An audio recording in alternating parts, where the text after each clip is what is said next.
Hello dear friends, welcome to my Saidur 11 and 12 YouTube channel.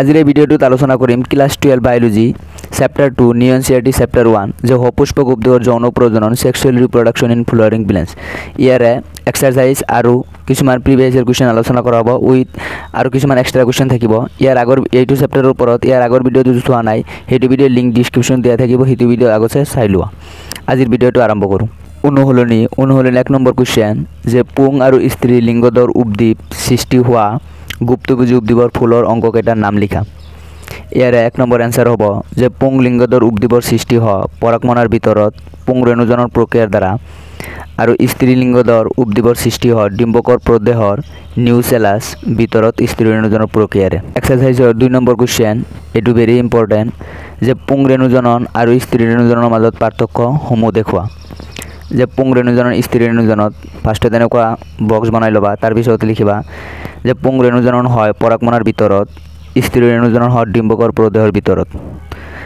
এই প্ৰক্ৰিয়াত পৰাগ ৰেণুৰ সৃষ্টি হয় এই প্ৰক্ৰিয়াত স্ত্ৰী ৰেণুৰ সৃষ্টি হয় যে তোমালোকে কিতাপত চাবা যে তাৰ পিছত আছে যে এই ঘটনাক্ৰম সমূহত কোনবিধ কোষ বিভাজন দেখা যায় এই দুই কাৰ্যক্ৰমৰ শেষত সৃষ্টি হোৱা সংৰচনাৰ নাম লিখা ইয়াৰ এতিয়া আনসাৰখিনি দি আছো তাৰ পিছত লিখিবা যে এই ঘটনাসমূহত ৰেখাত্মক কোষ বিভাজন দেখা যায় এই কাৰ্যক্ৰমৰ শেষত সৃষ্টি হোৱা সংৰচনাসমূহ হল পুং ৰেণুজনন পৰাগ ৰেণু আৰু স্ত্ৰী ৰেণুজনৰ ভ্ৰূণস্থলী এক্সাৰসাইজৰ 3 নম্বৰ কোৱেশ্চন চাবা যে তলত দিয়া শব্দকেইটা বিকাশৰ ক্ৰমান্বয়ে সজোৱা যে পৰাগ ৰেণু ৰেণুজনন কলা পুং ৰেণু চতুষ্টয় পুং ৰেণু মাতৃকোষ পুং জনন কোষ এটো মানে ক্ৰমান্বয়ে মানে সজাব লাগে 3 নম্বৰ আনসাৰটো চাবা যে তলত দিয়া শব্দকেইটা বিকাশৰ ক্ৰমান্বয়ে সজোৱা হল ৰেণুজনন কলা পুং ৰেণু মাতৃকোষ পুং ৰেণু চতুষ্টয় পৰাগ ৰেণু তাৰ পিছত পুং জনন কোষ তাৰ পিছত লিখিবা যেতিয়া পুং ৰেণুদানিৰ বিকাশ হয় তেতিয়া ৰেণুজনন কলাৰ প্ৰতিটো কোষ পুং ৰেণু মাতৃকোষ হিচাপে কাম কৰে পুং ৰেণু মাতৃকোষৰ পৰা পুং ৰেণু চতুষ্টয়ৰ সৃষ্টি হয় ৰেখাত্মক বিভাজনৰ দ্বাৰা পৰাগদানি পুৰঠ হৈ নিৰ্জালয়ন হলে পুং ৰেণু এটাই আনটোৰ পৰা পৃথক হয় আৰু পৰাগ ৰেণু হিচাপে বিকশিত হয় পৰাগ ৰেণুবোৰ পুৰঠ হৈ পুং জনন কোষলৈ ৰূপান্তৰিত হয় ইয়ালৈকে answer next 4 number exercise 4 number question এটো আলোচনা কৰা হৈছে আগৰ ভিডিঅ'ত এতিয়া চোৱা এক্সাৰসাইজ 5 নম্বৰ কোৱেশ্চনটো চোৱা কোৱেশ্চনটো হল স্ত্ৰী লিংগদৰ উদ্ভিদৰ এক ৰেণু বিকাশ বুলিলে কি বুজা ইয়াৰ আনসাৰ হ'ব এটা মাত্ৰ স্ত্ৰী ৰেণুৰ পৰা ভ্ৰূণস্থলীৰ বিকাশৰ পদ্ধতি কোৱা হয় এক ৰেণু বিকাশ বেছি সংখ্যক সপুষ্পক উদ্ভিদৰ 4টা স্ত্ৰী ৰেণুৰ ভিতৰত মাত্ৰ এটাই ৰেখাত্মক বাকি 3টা নষ্ট হৈ যায় এটো ক্ৰিয়াত্মক কেৱল ক্ৰিয়াত্মক স্ত্ৰী ৰেণুৰ পৰা স্ত্ৰী লিংগদৰ উদ্ভিদ বা ভ্ৰূণৰ বিকাশ হয় এক্সাৰসাইজৰ লাষ্ট কোৱেশ্চন 6 নম্বৰ কোৱেশ্চন যে স্ত্ৰী লিংগদৰ উদ্ভিদৰ 7 কোষী আৰু 8 কোষ কেন্দ্ৰীয় অৱস্থাৰ চিত্ৰ আঁকি বৰ্ণনা কৰা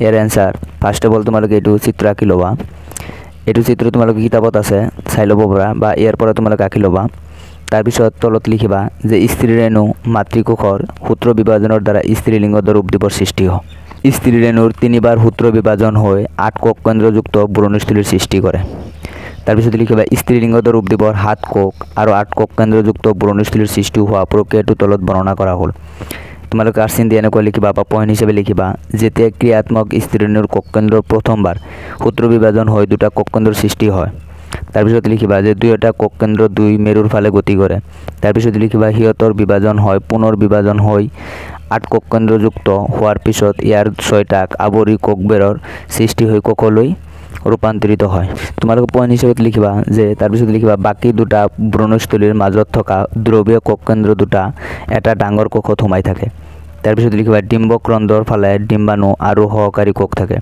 তাৰ পিছত লিখিবা ডিম্বক ৰন্ধ্ৰৰ ফালে ফুলি থকা অংগ যাক সূত্ৰাকাৰ যন্ত্ৰ বলে ডিম্বক মূলৰ দিকে থকা কোষ 3টাক প্ৰতিবাদ কোষ সমষ্টি বুলি কোৱা হয় এলৈকে ইয়াৰ আনসাৰ তাৰ পিছৰ কোৱেশ্চন হল এতিয়া কিছুমান এক্সট্ৰা কোৱেশ্চন আৰু প্ৰিভিয়াছ কোৱেশ্চন আলোচনা কৰা হ'ব যে এটা আদৰ্শ পৰাগ ৰেণুদানি কি তৰফৰ গঠিত এই তৰফৰ কাম কি ইয়াৰ আনসাৰ হ'ব এটা আদৰ্শ পৰাগদানি 4টা তৰফেৰে গঠিত 1 নম্বৰ বহিস্থক তাৰ পিছত এনেকৈ লিখিবা যে ই সুৰক্ষা প্ৰদান কৰে আৰু পৰাগদানিৰ পৰা পৰাগ ৰেণুৰ বিতৰণত সহায় কৰে 2 নম্বৰ অন্তঃস্থক ই বহিস্থকৰ ভিতৰৰ আৱৰণী এই আৱৰণীও সুৰক্ষা প্ৰদান কৰে আৰু পৰাগৰেণু বিতৰণত সহায় কৰে।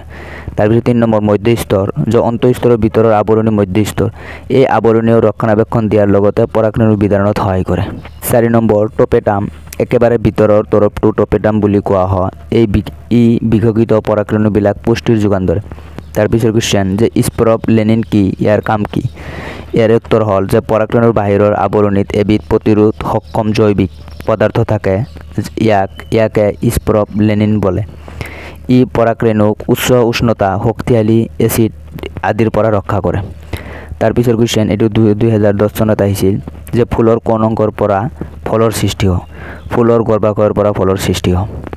তাৰপিছত কুৱেশ্যন, এইটো 2011ত আহিছিল, যে এবাৰ গৰ্ভপাত পুষ্পী ফুলৰ চিহ্নিত চিত্ৰ আঁকা।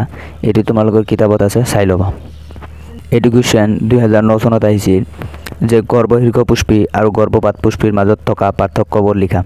ইয়াৰ উত্তৰ হ'ব ফাৰ্ষ্টত তোমালোকে এনেকুৱা বনাই ল'বা, যে গৰ্ভশীৰ্ষ পুষ্পী, গৰ্ভপাত পুষ্পী। ইয়াত লিখিবা যে পুষ্পাক্ষ কাপৰ দৰে, পুষ্পাক্ষ সম্পূৰ্ণৰূপে কাপৰ দৰে নহয়। ইয়াৰ পুষ্পাক্ষ সম্পূৰ্ণৰূপে গৰ্ভাশয়ৰ লগত লাগি থাকে, ইয়াৰ পুষ্পাক্ষ গৰ্ভাশয়ৰ লগত লাগি নাথাকে। পাহি পুংকেশৰ গৰ্ভাশয়ৰ ওপৰত থাকে, পাহি পুংকেশৰ আদি গৰ্ভাশয়ৰ তলত থাকে। তাৰপিছত এইটো লিখিবা যে অসংগ জননত গৰ্ভধান নোহোৱাকৈ ডিম্বাশয় ফললৈ পৰিণত হয়। এটা 1 মাৰ্কৰ কুৱেশ্যন আহিছিল 2013 চনত, যে এইটো শুদ্ধ না শুদ্ধ? এইটো শুদ্ধ।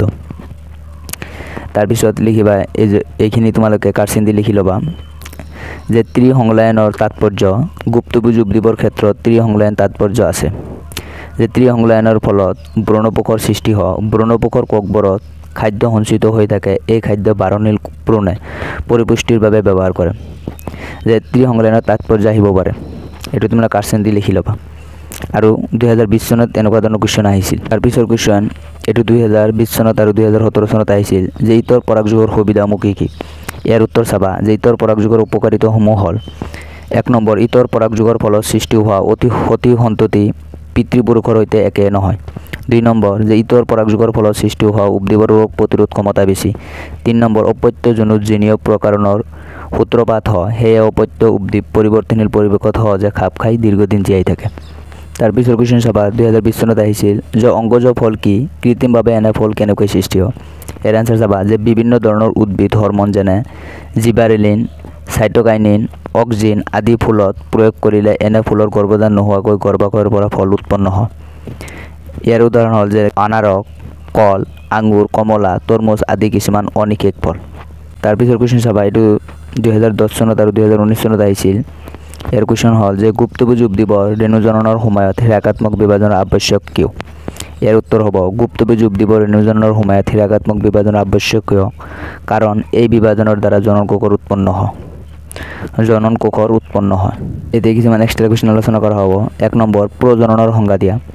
উত্তৰ হ'ব, প্ৰজনন হ'ল এনে এক প্ৰক্ৰিয়া যাৰ সহায়ত জীৱই অনুৰূপ জীৱ সতি সন্ততি জন্ম দিব পাৰে।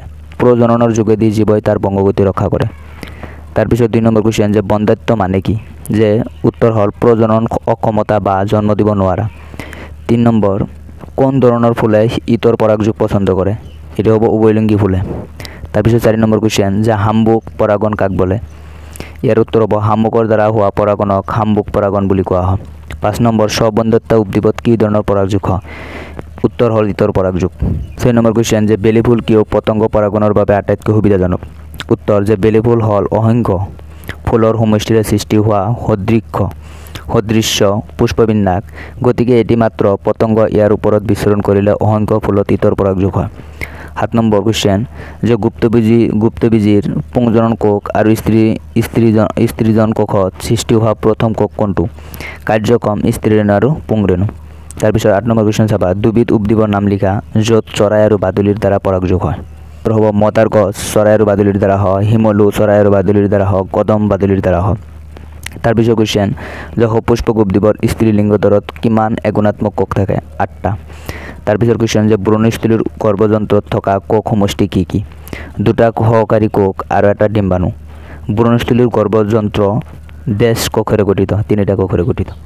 এইখিনি তোমালোকে কাৰচিন দি লিখি ল'বা, যে ত্ৰিমিলনৰ ফলত ভ্ৰূণপোষ গঠন হয়। এই প্ৰক্ৰিয়াটোত এটা পুংজনন কোষকেন্দ্ৰ আৰু 2টা মেৰু কোষকেন্দ্ৰ জড়িত হোৱা দেখা যায়। তাৰপিছত এইটো কাৰচিন দি লিখিবা, যে নিষেচন নোহোৱাকৈ ভ্ৰূণ উৎপন্ন হোৱাকে এগাম স্প্ৰামই বলে। তাৰপিছত এইটো তোমালোকৰ 12 নম্বৰ কুৱেশ্যন, এইটো চেপ্টাৰ নহয়। তাৰপিছত 13 নম্বৰ কুৱেশ্যন চাবা, এইটো 2022 চনত আহিছিল যে উপযুক্ত চিত্ৰ হ গুপ্তপুঁজি স্ত্ৰীলিংগৰ যৌনৰ বিকাশ পদ্ধতি লিখা। এইটো 3 নম্বৰৰ কাৰণ আহিছিল। ইয়াৰ এনসাৰখিনি চোৱা। তোমালোকে চিত্ৰ না কি তোমালোকে এইখিনি লিখি দিবা যে 1 নম্বৰ স্ত্ৰী ৰেণু আকাৰত ডাঙৰ হয়, 2 নম্বৰ যে মাইটোসিছ বিভাজন হয়, 3 নম্বৰ লিখিবা 3বাৰ মাইটোসিছ বিভাজন হয় 8টা কোষ কেন্দ্ৰ 2 মেৰুৰ ফালে 4টাকৈ লগ হ'ব। তাৰপিছত লিখিবা চালাজা হুৰৰ ফালে থকা 4টাৰ 3টা এন্ট্ৰপডেল কোষ গঠন কৰিব। 5 নম্বৰ যে মাইক্ৰোপাইলৰ ফালে থকা 4টা কোষ কেন্দ্ৰৰ 2টা সিনাৰেজি ডিছ হয় আৰু এটা স্ত্ৰীজনন কোষ। 6 নম্বৰ লিখিবা 2 মূৰৰ পৰা বাকী থকা 2টা কোষ আহি মধ্যস্থানত লগ হৈ পলাৰ বা নিশ্চিত কোষ কেন্দ্ৰ গঠন কৰে। তাৰপিছত কুৱেশ্যন যে ভ্ৰূণস্থলীৰ প্ৰথম কোষ হল যে হ'ব কাৰ্যক্ষম স্ত্ৰীৰেণু কোষ। তাৰপিছত এইটো লিখিবা যে বহিঃগঠন হিচাপে ফুল এটি ৰূপান্তৰিত ডেছ কাণ্ড। তাৰপিছত এইটো লিখিবা যে পৰাগ নলী ডিম্বক যন্ত্ৰৰ মাজেৰে গৈ ডিম্বকত প্ৰৱেশ কৰাকে হৰিন্দি বা পৰগেমিক গৰ্ভধান বলে। পৰগেমিক গৰ্ভধান বলে। তাৰপিছত এইটো লিখিবা যে উদ্দীপৰ যৌনতা মানে কি, সহবাসী আৰু ভিন্নবাসী উদ্দীপৰ একোটা উদাহৰণ দিয়া। উত্তৰ হ'ব যে উদ্দীপৰ পুংজনক কোষ আৰু স্ত্ৰীজনক কোষৰ মিলনক উদ্দীপৰ যৌনতা বলে। সহবাসী উদ্ভিদ মিঠালাও আৰু ভিন্নবাসী উদ্ভিদ অমিতা। তোমালোকে যদি আগৰ ভিডিঅ'বোৰ চোৱা নাই তোমালোকে কি কৰিবা প্লেলিষ্টত যাবা। এইটো চেপ্টাৰৰ ওপৰত টোটেল 4টা ভিডিঅ' দিয়া আছে। এই 4টা ভিডিঅ' যদি তোমালোকে নোটছখিনি লিখি লোৱা আৰু এইখিনি যদি তোমালোকে ৰিভিজন কৰা, ইয়াৰ পৰা তোমালোকে MCQ question long question A to Z মই যেহেতু NCERT কভাৰ কৰি নোটছখিনি বনাইছোঁ, ইয়াৰ পৰা তোমালোকে A to Z কমন পৰিব। এইখিনি তোমালোকে কি কৰিব লাগিব বাৰে বাৰে ৰিভিজন কৰি থাকিব লাগিব আৰু তোমালোকে MCQ কুৱেশ্যনবিলাক প্ৰেক্টিছ কৰি থাকিব লাগিব। ইয়াৰ পৰা তোমালোকে কমন পৰিব আৰু তোমালোকে কি কৰিবা ভিডিঅ'টোত লাইক কৰি দিয়া, তেতিয়া মই উৎসাহ পাম আৰু চেনেলটো ছাবস্ক্ৰাইব কৰি লোৱা। নেক্সট তোমালোকৰ কোনটো চেপ্টাৰৰ মানে নোটছখিনি লাগে সেইটো চেপ্টাৰ তোমালোকে কমেণ্ট কৰিবা, মই সেইটো চেপ্টাৰ আনিবলৈ চেষ্টা কৰিম। Thank you all of U.